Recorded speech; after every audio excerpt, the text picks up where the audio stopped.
काबीना के वजीर जावेद राणा ने कहा है कि कुछ लोग जम्मू कश्मीर में लाशों पर सियासत करना चाहते हैं, लेकिन उन्हें अपनी सरगर्मियां बंद करनी चाहिए। उन्होंने कहा कि वो खुद कठुआ गए और मखनदीन के अहले खाना से मुलाकात की और सूरत हाल का जायजा लिया।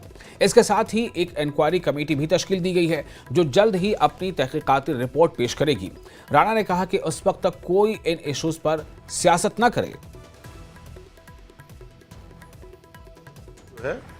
किसी के कहने की या रेफरेंस की बात नहीं है, बल्कि सरकार जो है वो पूरी गंभीरता से इस मसले पे निगाह रखी है। और मैं खुद वहाँ पर्सनली मैंने विजिट किया था। कुछ आउटपुट्स मुझे मिले हैं, वो ऑनरेबल सीएम साहब से मैं शेयर करूँगा। और बाकायदा इंक्वायरी चल रही है और इंशाल्लाह मैं ये समझता हूँ जो भी इंक्वायरी रिपोर्ट्स करेगी उस पर पूरी तरह से उस पर एक्शन होगा। आपने खुद विजिट किया है, आपने बताया कि किस तरह से आप देखते हैं इस केस को।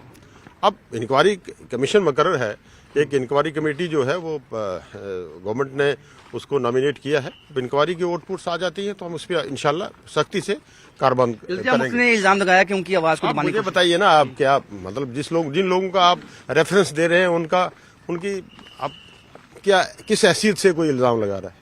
और मैं ये कहूँगा लोगों को, जो लोग यहाँ पॉलिटिक्स लाशों पे पॉलिटिक्स करते हैं, वो ऐसी बात ना करें। यहाँ सरकार जो है पूरी सक्षम है, सरकार जो है लॉ एंड ऑर्डर भी सरकार के कंट्रोल में है। और लोगों को मैं विश्वास दिलाता हूँ कि कोई ऐसी परेशानी करने की बात नहीं है, कोई खौफ व हरास की बात नहीं है, यहाँ कोई गुंडा राज नहीं है। यहाँ एक पॉलिटिकल सरकार है और सरकार जो है लोगों की हिफाजत करना सरकार का अवलीन फर्ज है और हम कर रहे हैं।